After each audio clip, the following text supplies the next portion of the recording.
So good evening. Here we are with Denzil Grose, just come back from Cairo in Egypt. And as you can see, ladies and gentlemen, boys and girls, we have got a world champion in front of us for Team GB, an individual and world record breaker. How are you doing tonight, Denzil? Yeah, good, thank you. So how was the experience going through last week and then coming into like this week, coming back to reality? What was the actual experience like? It was really nice to get out of the country again. It's been a while since the last competition abroad. The flights went well out there. Managed to get to the hotel, to the new Olympic City. That was really nice. Food wasn't the greatest, but the clays and the layouts were perfect. They was on rails. Yeah, nice to see everyone again. And you was out there on your own from here, but you had the full support of family from home and also your sponsors. Yeah. Sponsors, corner shooters, everyone from home. Also had coaches out there looking after us. So just take us through how you got to this point now, and then we'll go back to the success of in Cairo. So how did you get into shooting first of all, and what age, and how did you get brought into this sport? So it started off, I was 7 years old. Dad did a stag do, and that was part of the stag do, clay pigeon shooting. He enjoyed it. He then applied for his shotgun certificate. The first gun he bought was my gun, which was quite nice. And what gun was that? That was a Yelder's 410 over and under. Oh, right, yep. So yeah, quite nice. I've still got it. That's nice to keep the first one. Yeah. I then started doing some local clay shoots in sporting. Won a couple of county championships in colts and juniors. Worked my way around English skeet, trap. I tried it all. I then came to Ian Hodge Open Day, I think it was. Yep. For a charity shoot. Okay, yep. I won that, and Pinky Le Grill was presenting the prizes. Okay, yeah, and Pinky's quite a renowned shooter across Cornwall. Yeah, very good at Olympic skeet. Yep. So she invited me to go and have a go on Olympic skeet, and that's where the Olympic skeet journey began. Wow. I then did that. I did my first competition like a month after starting. Okay. Just to get a feel for it. Really enjoyed it, and it's sort of grown from there, from getting onto British Shooting Pathways. So when you got onto British Shooting Pathways first time, was you spotted by a talent spotting, or did you go to an event to go and have a chance to go for that? If you can explain that for the younger ones looking to get into the sport, how would you see a typical journey as you've progressed as you are now? Yeah, so I went to a talent ID day, which anyone can go to, and they sort of pick out the best that are there, put you onto like a coaching program. So this is the beginner stage of it, really. Yeah. And then they work you up and up. And what age group did you go to that, first of all, when you first went to the talent day? I was 12 years old. And you're now 20, and that's great. Yeah. So it's been a bit of a long journey, but you are getting there. It's a marathon, not a sprint. And in terms of support and for training, how much dedication have you given this as you've grown through into the sport and getting to the Olympic side as you are now? How many hours a week do you generally, when you was younger, try to give to the sport a week? So I started taking it seriously once I was on the programme, and I started training 3 times a week, about 3 or 4 hours each time. Okay. So that was needed at the start. I've slowed down a little bit now to about twice a week. Yeah, but work commitments and as you get older, that's right. Yeah, work's changed a lot. So moving on from the talent spotting and your first championship, what was your first championship you won that was national size before you went on to the main bit? British Shooting do a series called the Shotgun Series. That's 3 events. They're also used as selections for internationals. I picked up a few medals there, and then that's what made me selected for the GB team for some internationals. Perfect. And before we get to your main medal, what's the medals you've got beside you today? Can you show these are 2 members? British champion medals. These are part of the Shotgun Series. It's the best out of all 3 Shotgun Series. And was that in Fodegla, was it? One was in Fodegla, one was at Doveridge, which is now known as Eaton Hall. Oh, right, yeah. And that one there helped you get on the way, and that was, what, 22 and... 22 and 23. 23? 21, yeah. So moving on from that bit then, in terms of getting forward, obviously sponsorship came into quite a bit of this to help you along the way, and a lot of dedication from family and friends and training. How did you go about getting your first sponsor and trying to get the extra support, because obviously it's not a cheap sport for young members to get into? No. And obviously you're getting success going forward, so that helps you towards your aim of being in the Olympic full-time team. Yeah. So how did you go about that? It started off by coming to Ian Odgefield Sports at the age of 7, and he's always been really supportive, giving me some free bits like hats and accessories. He then started helping me out on prices when it started getting serious, and now he's my main sponsor. So that's good. I bet that's a proud moment for him. We'll be talking to Ian in a bit. In terms of the next stage, though, when you first started going abroad, where was one of your first trips for British shooting? My first trip was to Germany for the World Cup. Yeah. And that was it last year? No, that was 2022. 22. Yeah. And how'd you get on there? Not very good. I wasn't expecting to either. It was first international, a lot of new things to process. It was just a really good experience. Good. Yeah. And going into like the actual training with the British team, it is a lot of dedication there. You got to a lot of training sessions at Eton Hall or formerly Doveridge, and also you go to Bisley quite a bit. What other training camps do you go to that you have to dedicate that time to? So it's once a month, one weekend a month. We go up to Eton Hall, train Saturday and Sunday. We also do a lot of off-range training. Yep. So during the week, like this week, I'll be doing some psychology work, speaking to nutritionists, lifestyle coaches. So it's a bit more of an athlete now, and you have to make sure you're looking after your body to get that mental capacity there, and also your fitness to keep the edge. Yeah, definitely. So going into the next stage, though, tell us a bit about your gun that you're using currently, because I know you switched from Blaser to a Beretta 682 Gold E. Yeah. Why have you chosen that gun in the end, which has won you this brilliant medal that you've got now? It's very reliable. Put in about 12,000 cartridges for it a year. Crikey. It needs to be reliable, especially abroad and whatnot. I've always been a fan of Berettas. Easy to get bits for as well. They're normally at most competitions. Yeah. It's a nice. It's an all-rounder really. It's a sporting gun. So if you said to a young member that was looking to get into the sport, what would you ideally look for if they were gaining that experience? What sort of gun would you tell them to go for, brand new, or would you go second hand? Because obviously you're going through this experience yourself now, and we're trying to encourage younger members into the sport. Or new members.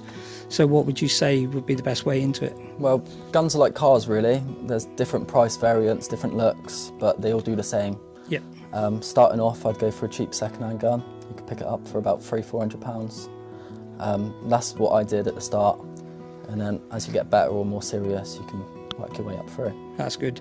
So with that being a classic gun as well, and it's now taking you to Cairo, did you have any bad experiences on the way out there? Because I know we was chatting earlier and before this. Can you explain how it may have upset your normal train of thought going forward? So we had an issue with the permits going out there. Got to the airport and they didn't have the right gun on the permit. So that was a bit of a panic, especially when no one spoke English.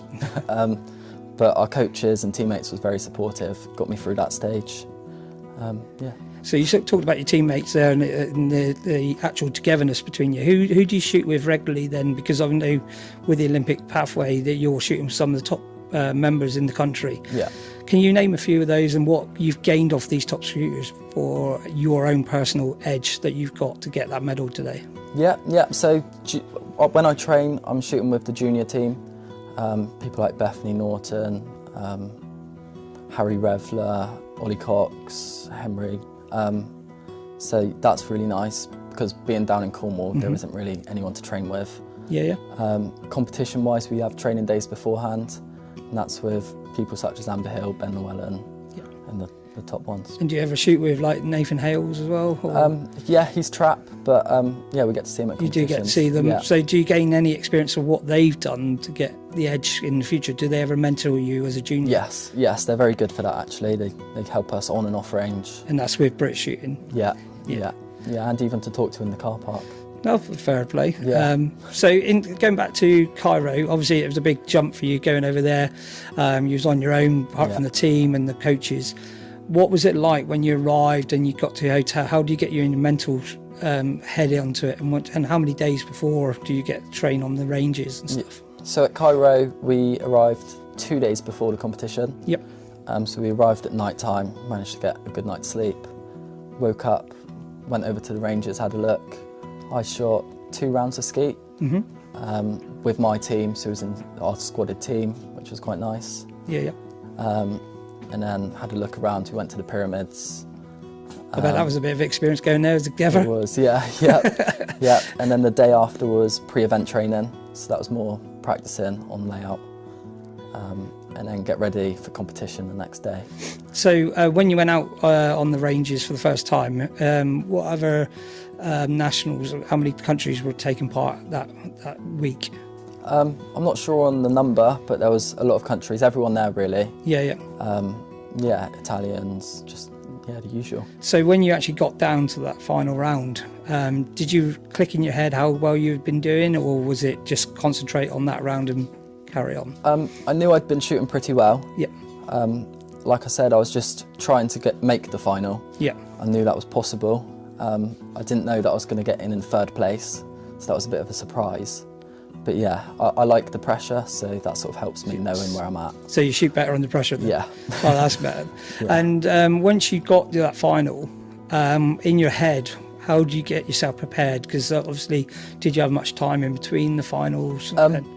Luckily, the junior girls final was on before the junior men's. Yeah. So I watched the first half of Bethany Norton in the final. And she done extremely well as well. She did, yep. She came out with a bronze. Yeah. I then left the layout. We had a little team room, made sure everything I needed for the range was there. Yeah. Because we have to take everything down 15 minutes early. Okay, yeah. Put into like locked boxes, and then put some music on, a bit of dry mountain, and just talk to yourself, yeah. So once you went out for that final round then, and you were shooting alongside the others, yeah. What do you think actually gave you the edge to get that final score and get the winning? Because if you can tell the people watching your final score there, that'd be brilliant. Yeah. I was just, I convinced myself that I was going to win, so I sort of had to prove it to myself. I had messages that morning as well, wishing me good luck, and I sort of wanted to prove it to everyone. That's good. So yeah, just got into the mindset. And get the world record, now you're the holder of the world record. Yeah. How does that make you feel, not only winning gold and bringing that back to the UK and also to Cornwall, but to get the world record against all those other top shots in your classifications? That must feel immense proud moment. Yeah, it's amazing. I wasn't expecting it. I didn't know until someone told me when I came off. So yeah, it was insane. And in terms of going forward, what's your current pathway? Because I know you're looking at the Olympic teams going into the Brisbane and LA. Yeah. What's your personal ambition now? What's the next stage for you going forward with Brit shooting, and how you're going to progress? And also, are you going to be doing any local shoots in around Cornwall to keep your edge in where you can? It may not be on Olympic skeet, but getting yourself in there. Yeah, so coming back from Cairo, I'm taking a couple weeks break. I'd like to get out and see some familiar faces from Cornwall. I'm planning on doing that throughout the year as well. It'll just be nice to get back whether I shoot it or not. And then I've got a couple internationals lined up this year. Yeah, and do you know where those are going to be? Germany and Italy and possibly Greece. Okay, so yeah, a bit more travelling yet. Yeah, hopefully gain some more experience, make the finals, hopefully medal. And then it's just aiming for the Brisbane and LA. And how long in advance and how many of you actually get through to that final team if you were successful over there? Into the full Olympic team, yeah. So the Olympics is chosen on quota places. Yep. So it depends how many quota places our country wins. Yep. The more people can go. So, and so as we round up the interview, because obviously thank you for taking some time out for the members and giving us exclusive on your medals back in Cornwall. What would you give encouragement to anybody who's out there looking to get into the sport, especially younger members coming into it? Because obviously you're a junior World Cup winner and world record breaker, but what would you say to anybody looking to get into sport, and what is your number one key tip for that? Yeah, just do it, give it your best shot. I was only going to do it because it got me out of the house on a Saturday, found it really fun, and yeah, there's endless opportunities. And if you could say one thing to your friends and family now, and the people supporting you, sending your messages out, and your sponsors, what would you like to say to them? A massive thank you for the support, believing in me, always pushing me along as well. Sometimes it's quite easy to get unmotivated, but they're always behind me, kicking me. Well, there we go. We'll be back with Denzil shortly with his sponsor Ian, and we'll shortly have a little chat with them two together. But thank you once again, Denzil, for a fantastic win, and on behalf of Cornwall CPSA and also the South West Committee, we're really proud of you, and hopefully we'll have more medals in the future to come, and hopefully we'll be seeing more of you up on those Olympic podiums in the future. Yep, fingers crossed. Thank you. Thank you.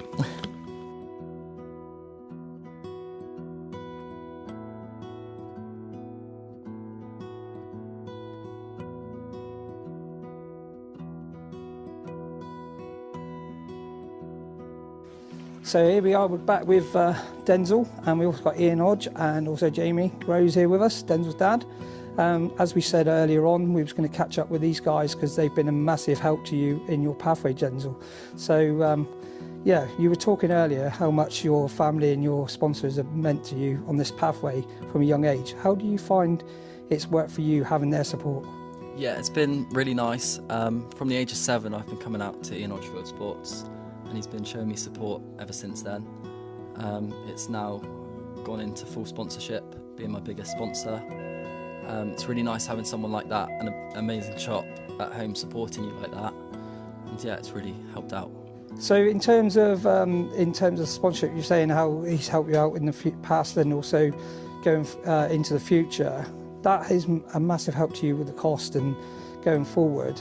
And does it the actual proudness of being able to be supported by a local Cornish business help you as well in an area that's not as well represented on the national scene of the shooting? Cornwall, you are flying the flag quite highly, especially for the juniors at the moment. It must be proud to having a Cornish business that's one of the best in the county supporting you. Yeah, definitely. The best as well, by the way.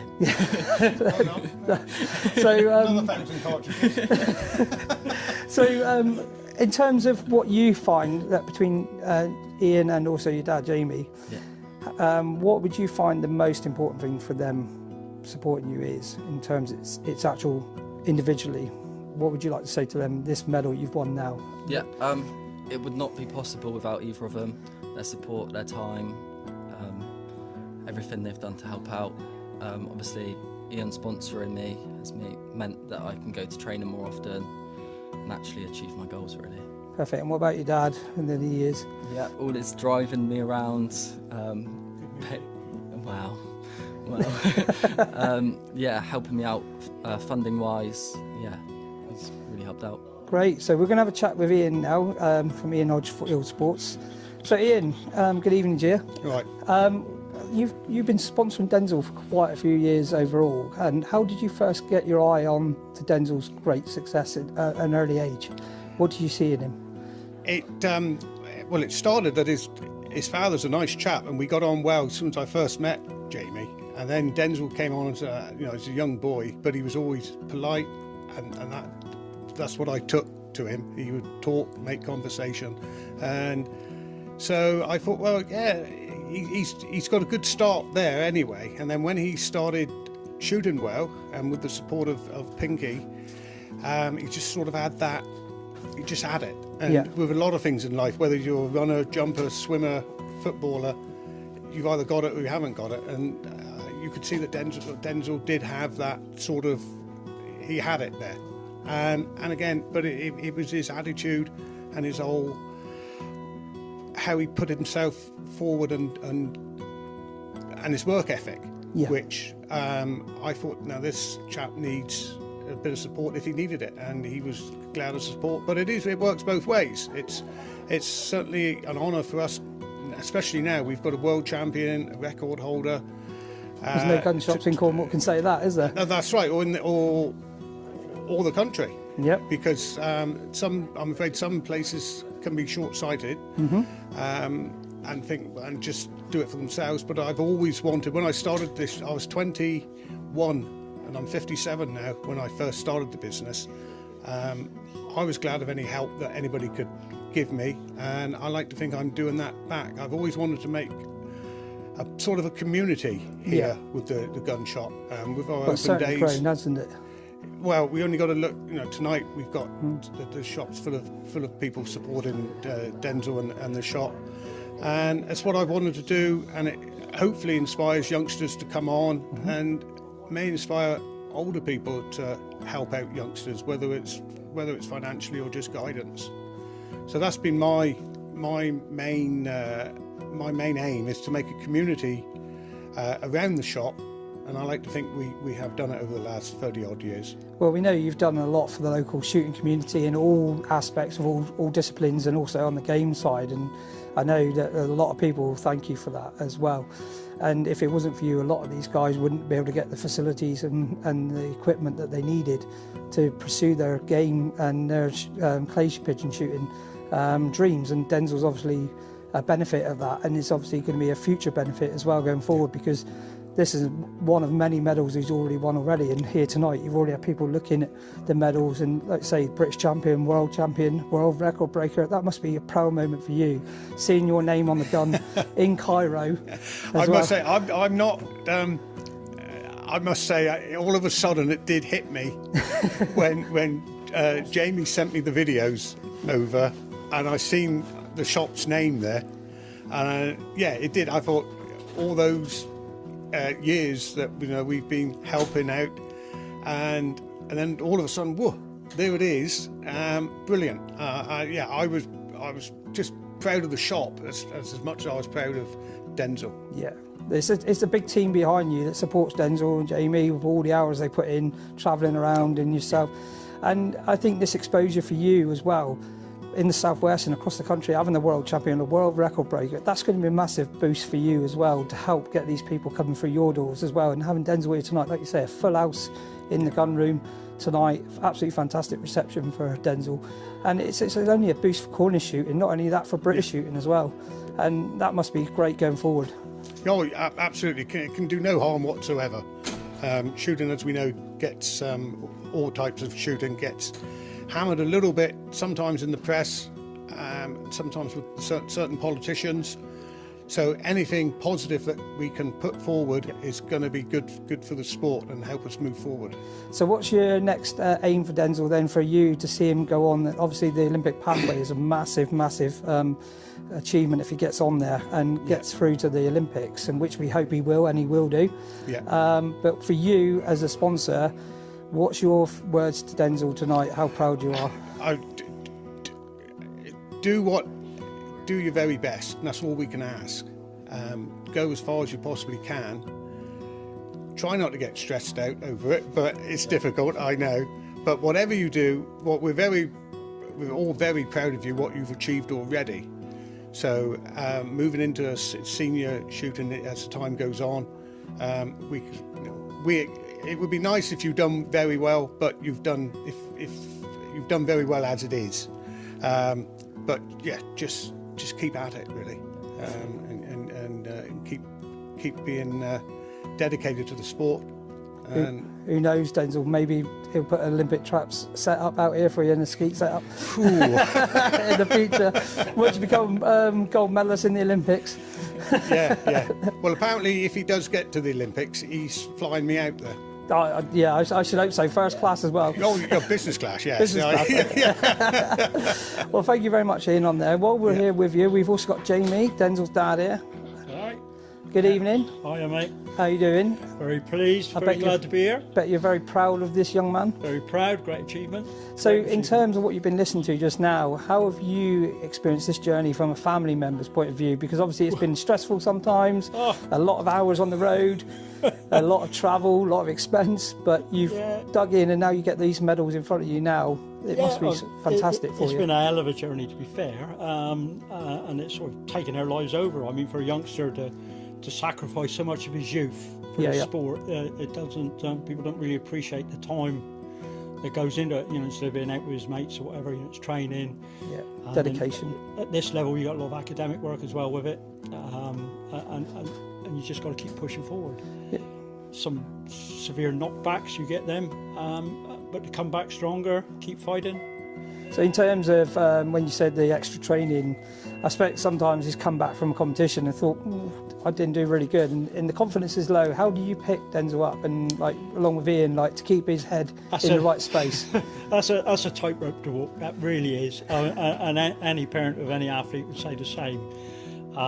Whatever you say, whatever you do is usually wrong, no matter how you try. So you sort of turn it around onto them, really. I mean, in the early days, I used to push, and say, you can do better, blah blah blah.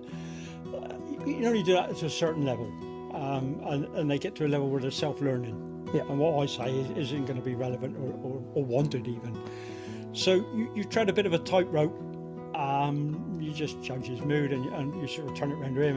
What do you think you did wrong? What do you think you did right? What's the positives? And I've always said to him every time, we've had some bad days, and you learn more on a bad day than you do a good day.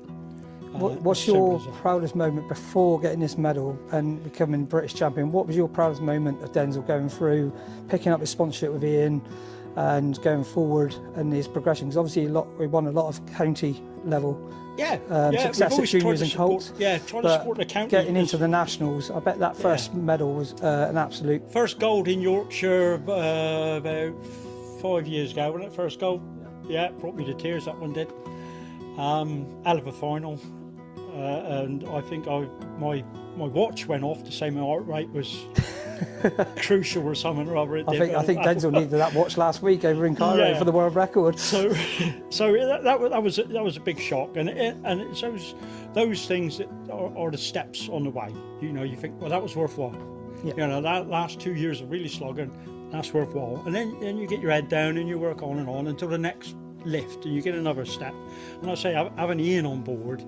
Which was great. He came to us and said, look, I want to help out as much as I can, which, being remote that we are, I mean, he was travelling to Bisley every fortnight. For those of them that don't know, Bisley's a good 4-hour journey for you, isn't it? It is a good 4-hour journey, on a good day.